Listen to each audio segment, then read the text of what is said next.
Our New Testament reading this morning comes to us from the 11th chapter of the letter to the Hebrews.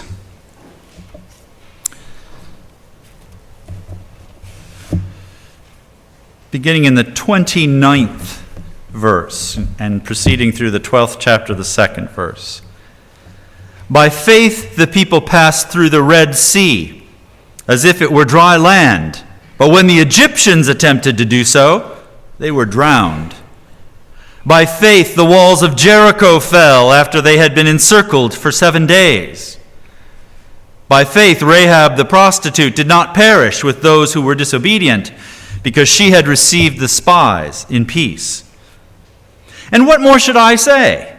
For time would fail me to tell of Gideon, Barak, Samson, Jephthah, of David and Samuel and the prophets, who through faith conquered kingdoms, administered justice, obtained promises, shut the mouths of lions, quenched raging fire, escaped the edge of the sword, won strength out of weakness, became mighty in war, put foreign armies to flight. Women received their dead by resurrection. Others were tortured, refusing to accept release in order to obtain a better resurrection. Others suffered mocking and flogging, and even chains and imprisonment. They were stoned to death. They were sawn in two. They were killed by the sword. They went about in skins of sheep and goats, destitute, persecuted, tormented, of whom the world was not worthy. They wandered in deserts and mountains and in caves and in holes in the ground. Yet all of these, though they were commended for their faith, did not receive what was promised, since God had provided something better so that they would not, apart from us, be made perfect. Therefore, since we are surrounded by so great a cloud of witnesses, let us also lay aside every weight and the sin that clings so closely, and let us run with perseverance the race that is set before us, looking to Jesus, the pioneer and perfecter of our faith, who, for the sake of the joy that was set before him, endured the cross, disregarding its shame, and taken his seat at the right hand of the throne of God. May God add a blessing to this reading of the Word.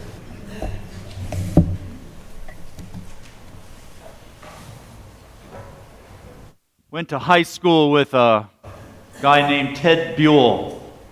He was a jock, a football player, but I didn't hold that against him, because he was a decent fellow. He was kind and friendly to everybody. He didn't pay attention to cliques and all of that kind of stuff. He was a stand-up guy. I hadn't seen much of him in the years since we graduated from high school. I didn't learn until much later that he also went into the ministry, had the bad sense to become a Methodist, but what can you do? I read on the Facebook page of a mutual friend last December that Ted's son Andy was in a terrible car accident right before Christmas. And he experienced some just terrible brain injury. And they had set up one of those Caring Bridge accounts where you can go and keep track of people's progress and know the things that they need and want prayed for and so forth. And I've been keeping an eye, at first every day, and I couldn't bear to do it every day, because the progress that Andy was making, while real, was so excruciatingly slow. And so now I check in once a week, usually Saturday nights. Here's the thing, Andy is greatly impaired in his ability to speak, in his ability to respond to commands, in his ability to move his body. And while he's making little incremental strides, it's not clear whether Andy will ever fully recover from these wounds. And the longer it goes, of course, the less likely that seems. And I pray for Andy daily, and especially when I check in on Saturday. I pray for his mother and his father, because Andy is about the same age, somewhere in between Levi and Jonah and Nathan. And my heart bleeds whenever I think of what they must be going through. This young person of promise, in whom they have invested their hearts, their souls, their fortunes. And now he is in a nursing home getting physical therapy, and they don't know where things are going. And Colleen and Ted are extremely faithful people. They believe that God is working in their lives and through their lives, and they continue to ask for the prayers, and they continue to pray prayers of thanksgiving for the small victories that Andy wins from week to week. It seems to me that that would be like living right at the limit of faith. That would be to live right at the limits of endurance. To have this human being whom you have taken a large role in shaping and forming, and then to have to watch him in that state. Where is God in the midst of that? We ask that question. Not just in the case of Andy. Carol's best friend and one of my very good friends, Peg. About, 7, 8 years ago, her eldest son, who was just a year older than Levi, was diagnosed with a particularly virulent form of cancer, multiple myeloma. And he fought the good fight, and they fought it with him, and they prayed, and they prayed, and they prayed. Peg's a pastor also. Good Presbyterian folks, and we prayed with them, and so did about 1 million other people all across the planet. But Charlie did not win his battle with cancer. Where was God in this cancer coming in the first place? And where was he in the loss of this battle? To have faith in that moment is to live at the limits of endurance. And if you want to think on the big picture, there have been so many situations in history where people prayed, where people trusted in God, and the worst things happened. The psalm that we read today, which calls out to God in anguish over their feeling that they have been abandoned in the midst of difficult times. The scholars think that that particular psalm came from the northern kingdom in the decade right before when Assyria came, conquered the northern kingdom, destroyed it, and dispersed people, the 10 lost tribes of Israel, who were never heard from again. And you can imagine what life in that period with Assyria, right next door, getting more and more powerful, the kinds of border incidents that are humiliating because the other side has all the cards and your country is still humiliated. Those things are happening little by little. All the economic benefits are going to the big imperial country next door, and your country isn't doing very well at all. People are wondering, what is the next thing? And they're saying, God, why have you abandoned us? And the psalmist uses this very powerful image of a vineyard. He reminds God, you invested in us.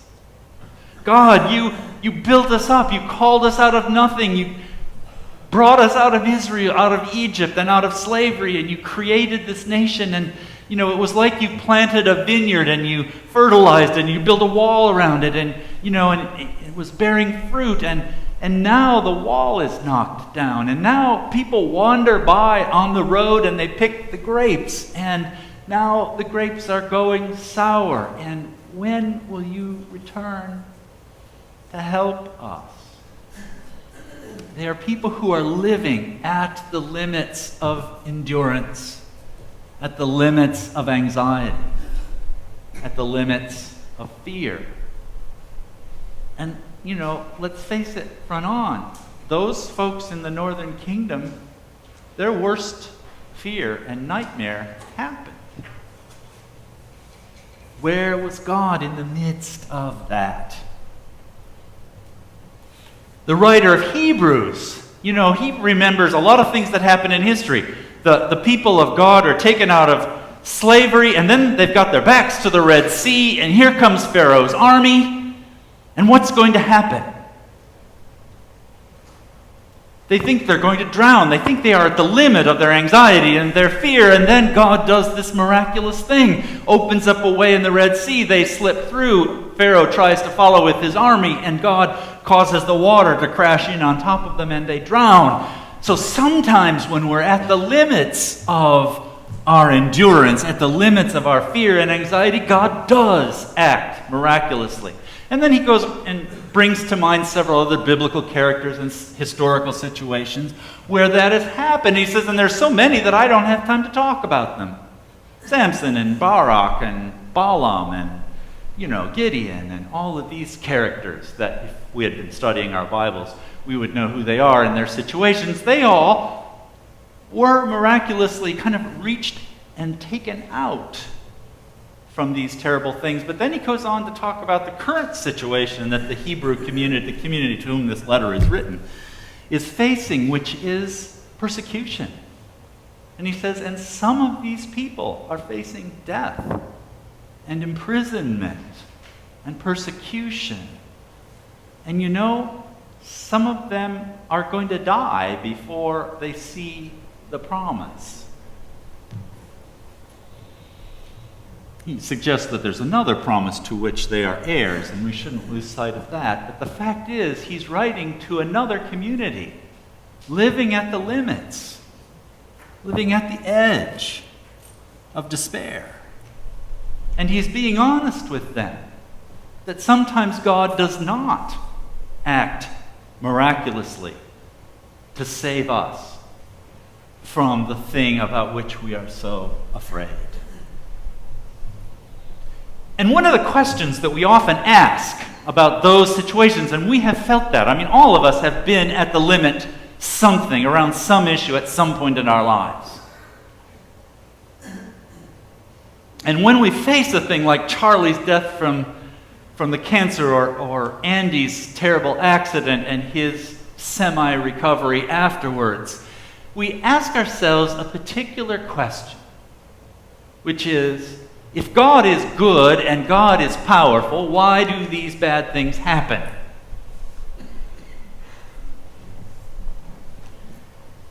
I want to suggest to you that there is no answer to that question. We can make guesses. We can say maybe it's part of God's plan, and maybe it is. Only we're not privy to what God's plan is, so we don't know that. It's conjecture.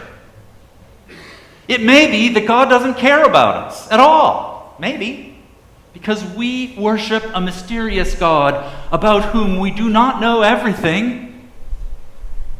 I want to suggest to you that the question, why does God let these bad things happen, or why does God make these bad things happen, is the wrong question. And we need to stop asking it. It's not our question to ask. It's a different question to ask.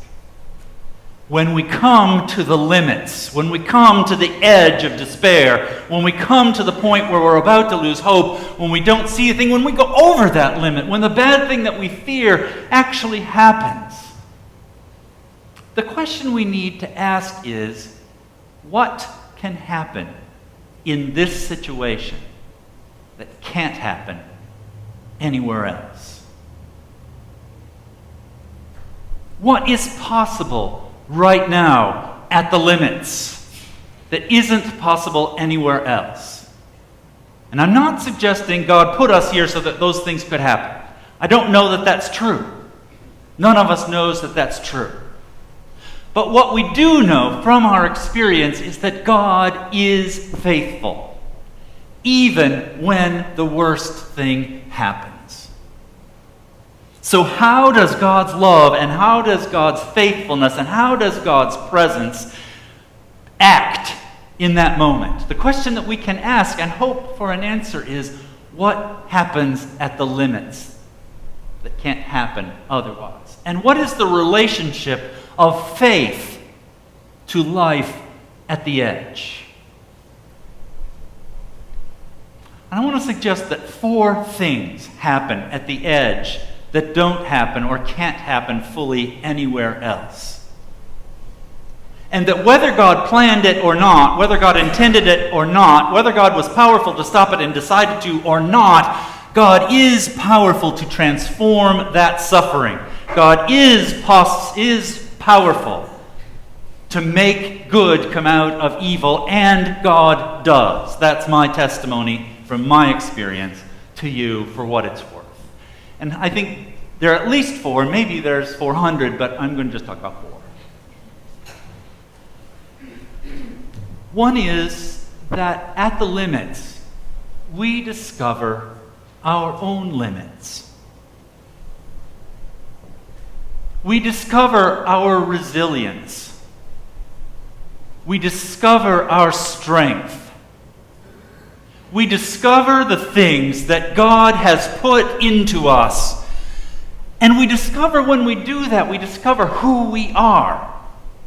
We discover the fullness of who we are by discovering the fullness of the strength and the resilience and the resources which God has created into us. Whatever those strengths are, whatever the shape they take, whatever extent they reach, when we are at the limits, when we are in the midst of suffering, when the worst happens and we go over the limits, one of the things that we discover is ourselves. We discover our strength and our ability to cope.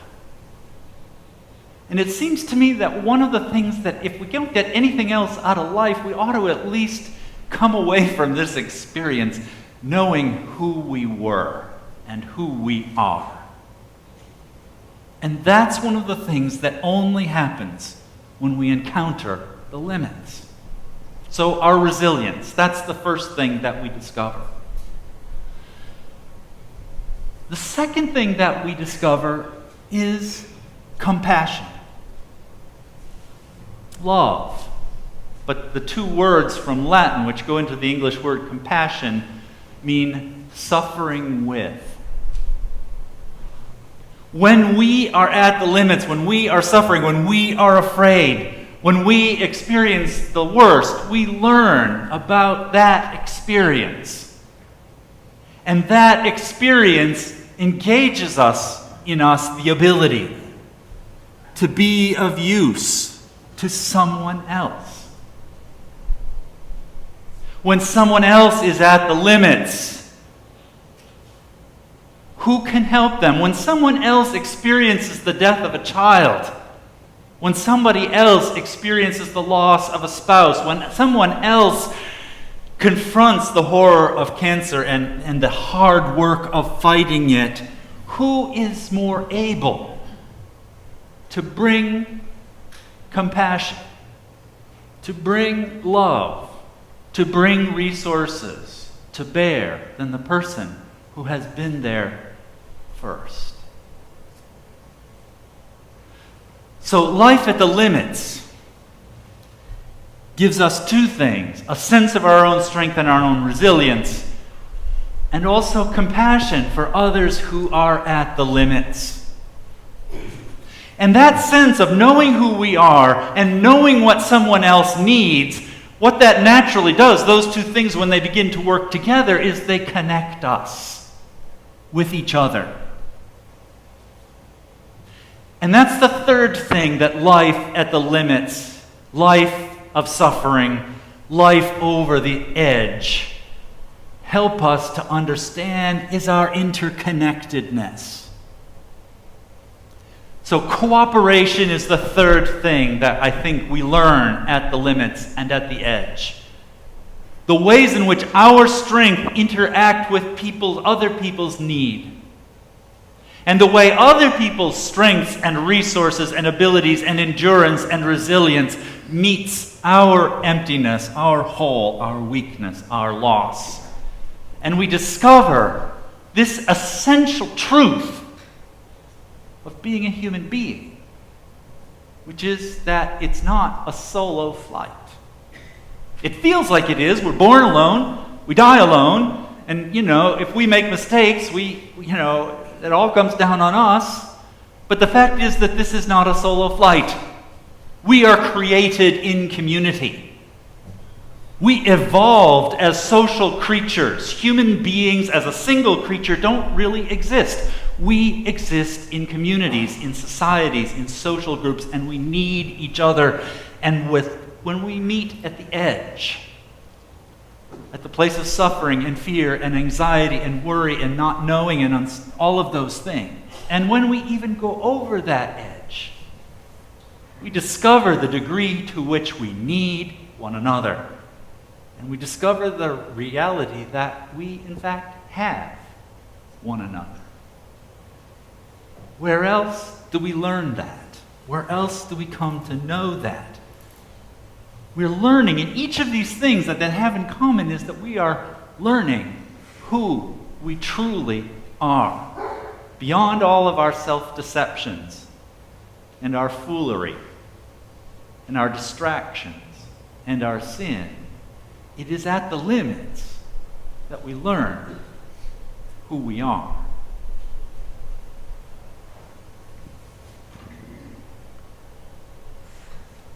The fourth thing is intimacy.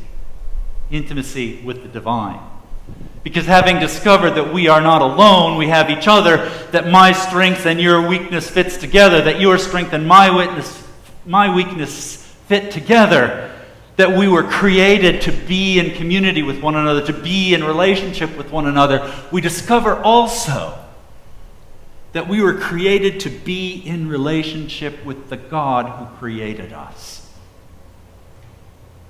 We discover the strengths and the resources that we can draw from the very heart of the universe. We discover that the God who created us loves us and is in the midst of our suffering with us. And that nothing that happens, even when the worst happens, nothing can separate us from the love of God, as Paul says in his letter to the Romans. Nothing. So those are the four things. We learn our own strength. We learn compassion. We learn our connectedness and the skills and capacity for cooperation. And we learn about intimacy with each other and with God. I don't know why evil exists in the world, and I don't know why bad things happen to us, even to good, praying Presbyterian people. I don't know that, and neither do you. And you never will. So it doesn't make any sense to keep asking the question, why does God let this happen? There is no answer to that question. The question is, what can happen at the limits? And that is the question. I didn't start out 4 weeks ago to preach a series on faith, but looking back, I realize I've preached a series on faith. And we've talked about faith as believing, faith as trusting, faith as trust on the move towards a goal that we don't necessarily know that we have the resources to meet or fulfill. And now, faith as the ability to live at the limit of endurance. Faith as the ability to take from suffering whatever it has for us in the way of blessing.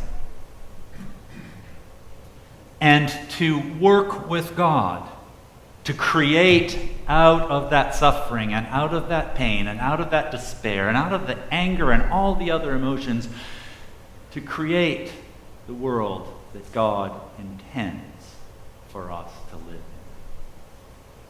in. I think if we think about those four things, belief, trust. Trust on the way to a purpose, and trust and purpose at the limits of endurance. We understand what it is that the Bible is teaching us about faith and about our life with God. Thanks be to God. Let us now gather before God and bring our lives, bring our wealth and our resources to the service of God.